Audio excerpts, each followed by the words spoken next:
As you may have heard, the National Association of Realtors, or the NAR, announced on March 15th a huge settlement in a lawsuit that they're facing called Sitzer-Burnett against many home seller plaintiffs regarding real estate commissions. They've agreed to make a huge payout. They've also proposed some changes, and you've probably heard a lot in the news, even locally here. It's become mainstream news for many people, even people who aren't really necessarily interested in the real estate industry right now. They're not even actively buying or selling. They're just hearing about all of this news because it's absolutely everywhere. There is some good information out there. There's a lot of bad information out there, mostly news sources that I'm assuming are innocently just jumping to conclusions prematurely and giving consumers bad information. So I wanted to set the record straight on a few things. I'm not going to go through all of the implications of what's going to happen in the short and long term to buyers and sellers and agents due to this proposed settlement, but I am going to talk about what this settlement actually is, why it was actually proposed by the NAR,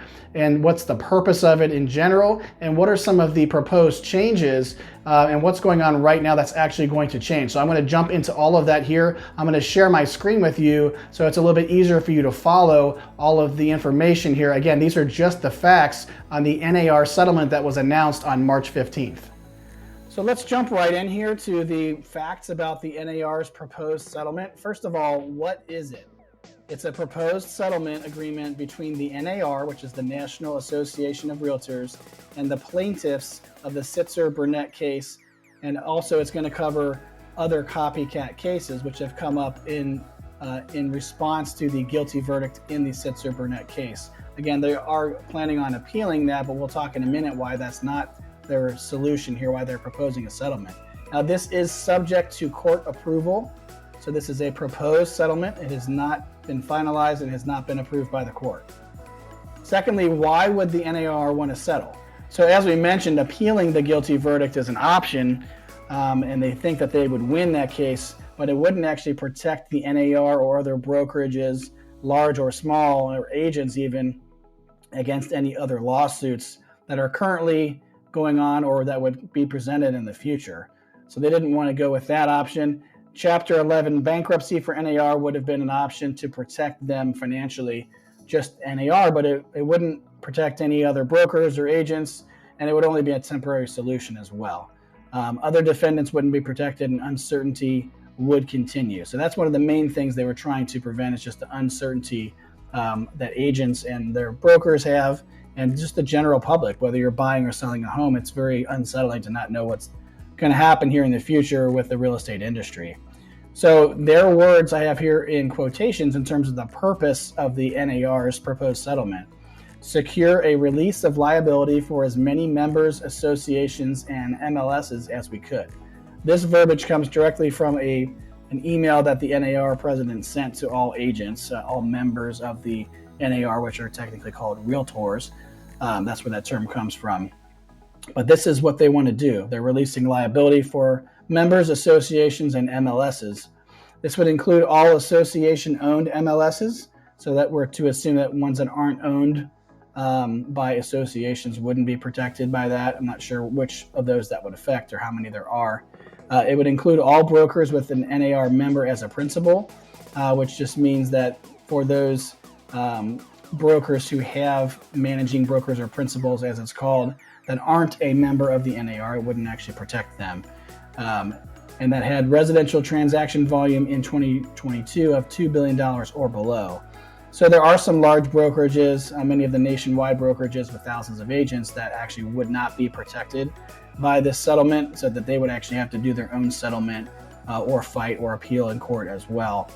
So it doesn't cover all agents and all brokers, but the intention was at a certain transaction level and below, they're all protected. Brokers with more than $2 billion in annual revenue are not included, like I mentioned. It's also to protect from liability for these types of claims brought in future cases of home sellers related to broker commissions. So reading between the lines, it doesn't cover liability for brokers and agents or MLSs or associations if there is some sort of home buyer lawsuit, class action lawsuit against the real estate industry. It's just related to commissions and related to home sellers. There are other words here. Their other purpose, according to the NAR, for why they're proposing this settlement is to preserve the choices consumers have regarding real estate services and compensation. In other words, they're saying they still want a free market, negotiable commission, and plenty of options for consumers, which is what consumers are used to. Of course, in a free market capitalist society, they have choices that they can make as consumers. They don't, first of all, have to even work with a real estate agent. And if they want to work with a real estate agent, they have many choices to choose from. They don't have to pick one that charges X percent. They can work with someone who charges something different or charges a fee for service or limited service or whatever. So they're trying to preserve the choices that consumers have, which I think they've done here with this proposed settlement, just making sure that commissions are still negotiable as they always have been. Potential changes in business practices. So along with this settlement, the NAR is proposing some changes. I'm assuming that these are changes that the plaintiffs wanted to see because they're not necessarily beneficial to the NAR or realtors or agents or brokers. Offers of compensation in the MLS will be prohibited. So I'll say it again, offers of compensation in the MLS will be prohibited. Well, what type of compensation was customarily offered in the MLS? Well, that would be buyer-broker commission. So typically, as business is practiced right now in the real estate industry, when a seller hires a listing agent, that listing agent puts that listing into the MLS, which is the network that agents share data of homes that are for sale to help facilitate the process, connect buyers and sellers to help them find the homes they're looking for as buyers and help the sellers sell the homes they want to sell as efficiently as possible. It's customary that there is a buyer-broker compensation offered. This was a sticking point in the lawsuit where the NAR wanted to require, it has always required, that listing agents offer buyer brokers at least $1, at least offer something if it's going to be listed in the MLS. So the NAR regulates the MLS, the local MLSs, and requires that buyer broker compensation is offered at least $1, which again, it still means commissions have always been negotiable. But the sellers feel like they have to, because buyer broker compensation is offered in the MLS, they feel like they have to offer 3% to a buyer broker because other listings are doing that. And so their argument was that if we don't offer buyer broker compensation at all, or if it's not allowed to be offered, if it's prohibited, then perhaps the free market will come in and actually negotiate that a little bit better. So the second part of this too is just kind of a clarification. Listing brokers and sellers may offer buyer broker compensation off the MLS. So this means that they can still offer it.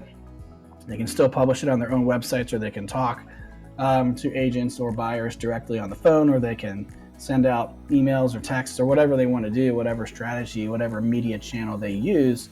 It just can't be listed on the MLS. So it may sound like a small change. In a series of videos here in the future, I'll explain the downstream effect of that is actually going to have some huge potential impact on the industry and on buyers and sellers as well, even though it seems like kind of a small change to the average consumer.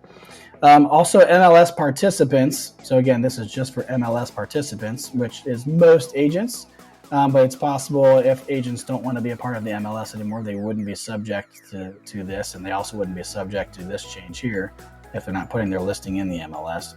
But MLS participants who are working with buyers will be required to enter into written representation agreements with their buyers. Now, this varies by state. Here in Ohio and Kentucky, where I am licensed, it's not required to have this yet, but it will be a requirement if these changes go into effect, if this proposed settlement is approved by the court. It's not customary in my local Cincinnati market here for agents to require buyers to sign a written representation agreement. Certainly there are agents who do that as part of their business practice because they feel like it helps them to explain the process and the compensation and the services that they offer to buyers up front before we get to the offer phase. And it's just a more transparent process. A lot of agents, myself included, don't typically do this just because a lot of buyers resist this because it's not required and because not every agent brings this up. Not every agent feels like it's necessary. So there's been more of a casual process where a lot of times we'll meet a buyer through Zillow or through some other source, maybe a referral, some other home search portal where we're buying leads, etc. That that company will refer us to a buyer, send us their contact information, or maybe even live transfer us on a phone call. And the focus is on that this person wants to see this house at this date and time. And the question is, can we meet them there and open the door or not? And so there's not really much of a relationship typically established before showing a house. It's really, you get to know, as an agent, you get to know that potential client. And as a client, you get a feel for how that agent works when you're actually seeing them work. You're seeing them show you the house, the information they have, the questions they can answer for you. And if you get to the point of considering an offer, they would help you do market analysis and walk you through the process of what it looks like to write an offer. So typically, clients get an idea of how that agent works and their competency and their comfort level working with that potential agent before they have to sign anything. Well, this would actually change all of that. It would require just like it requires the agent to have a representation agreement with their buyers, it requires the buyers also to sign a contract with a buyer's agent before they even see how that buyer agent works and their expertise. So it kind of puts up a roadblock for buyers to see houses, which we'll talk about how that's going to impact buyers and buyer agents in another video here in the future.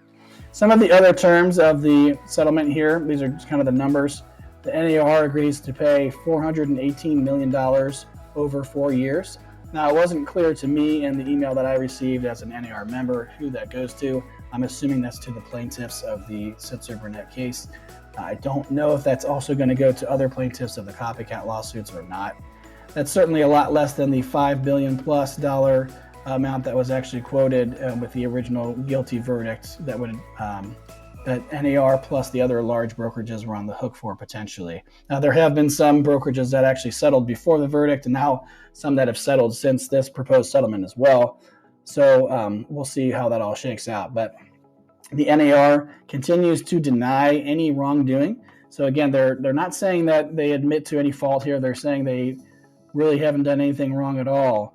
However, they're willing to pay out this huge sum of money and also propose these changes to how they do business. So although they're denying any wrongdoing, I think the optics from a consumer standpoint are that, well, I guess they might have done something wrong, because why would they pay all this money and change their business practices if they didn't do anything wrong?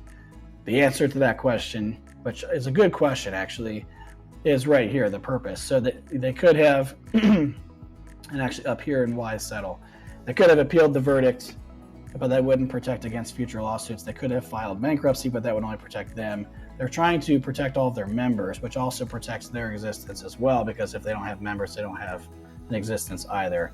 But they're trying to, the main issue with these lawsuits is that they were starting to name, the plaintiffs were some large real estate teams, which are just agents that have other agents working underneath them, aren't even brokerages, and also some smaller brokerages, which may just be like one or two people, a handful of people, a small business that couldn't afford to the expense of the litigation. So it might be millions of dollars a year, and they would just go bankrupt. So just on the accusation that maybe XYZ Realty did something wrong in Omaha, Nebraska, some random place, all of a sudden they're out of business just because there was a lawyer who rounded up some home buyers or sellers, and they wanted to file a lawsuit against them. That basically puts them out of business. So the purpose here again is NAR is trying to secure a release of liability for as many members, associations, and MLSs as they can. So I think that's good in general for the industry and good for the professionals and the consumers alike. But those are the basic terms. Those are the basic facts. Also here, cooperative compensation benefits the buyers and sellers and promotes homeownership by reducing buyers' closing costs. So this is the argument that NAR is making, is that they've always had this, or at least in the last 30 some years since the mid 90s when we started offering cooperative compensation, when buyer agency started to become more popular because buyers wanted representation when they previously didn't have any. Cooperative compensation, it does benefit not only buyers but the sellers, because it does make things work more quickly. It does, when you offer all thousands of agents in the market, all those agents a commission. If they bring you a buyer, as a seller, you get more market exposure and the process goes a lot faster. We used to do things differently. I won't go into the long history of it, but basically before there was buyer agency, you would buy a home basically the same way you buy a car. You would go to different dealerships and shop on your own without any help, and you would hope you get the best deal you can, but you had to understand that the person who's selling you that house is like the person who sells you a car. They're working for the dealership. They're not working for you. So they don't have your best interest at heart. They're not trying to help you. So obviously, if you're smart, savvy, you can figure it out. But most people, when they're buying a house, because it's so much more expensive than buying a car, are not comfortable without some sort of representation, some sort of professional guidance when they're buying a home. So NAR's argument is that this structure that they currently have is actually best for buyers and sellers, and that's why it's in place. That's how it's evolved over time. And so the benefit of the way things have been modeled here in the last few decades, where the seller pays the listing agent pays the buyer's agent, that money flows that way, which looks like the seller indirectly pays for the buyer's agent, and consumers may not understand why that is. The reason for that mainly is that it reduces the buyer's closing costs. Why would a seller want to reduce buyers' closing costs? Well, because that gives them more buyers. That gives them more offers. So the more capable they're able to make buyers of buying their home, the more offers they will get, the more buyers they have that can actually act on their interest in their home. So there's some implications of these changes that we'll go into again in later videos. But that's the basic terms of it. So you may have heard in local news, as I have seen, that all of a sudden 6% commissions are gone forever. Well, first of all, 6% commission is not like a standard thing. It's not a fixed price. It's not required. Yes, many agents charge that, and they split half and half with the listing agent and buyer's agent. That's been pretty much the going rate, but it's never been required. It's always been negotiable, and in recent years, we've seen a lot of compression of that amount, and it's been lower. And there's always been other options with limited service or a flat fee model and things like that. So certainly there was never a 6% commission requirement, and certainly it's not going away. It's not gone forever because nothing has actually changed yet. It's a proposed settlement that's subject to court approval. So nothing has changed, and even so, there's nothing in here, as we'll see in some of the videos I put out in the future, the implications of these changes. If they take effect, we're not necessarily going to see a reduction in the cost of commission, because we're not going to see necessarily less work that has to be done by professionals. So we'll see that play out as we go through these other videos. But hopefully that gives you a good overview of the facts and helps to dispel some of the myths that you've seen in national and local news in the last week or two.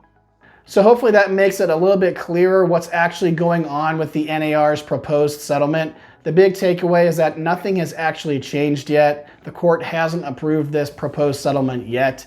If it gets approved, there will be some short-term and long-term impacts on buyers, sellers, listing agents, buyer agents, and the whole real estate industry in general. I'll cover all of those different topics in a series of videos here on my YouTube channel, so go ahead and check that out if you get a chance, and if you're interested in those topics as well. If you have any questions you'd like to ask me directly, I'd be happy to answer them for you as best I can. The best way to get in touch with me is to visit my website at 513flatfee.com. Click the link to schedule a call so we can set aside some time to answer your specific questions. And if you're actively buying, selling, or thinking of doing that here in 2024, I'd be happy to walk you through the process, potentially help you personally to achieve your real estate goals. I'm Patrick Grosser with the 513 Flat Fee Real Estate Group at Fathom Realty.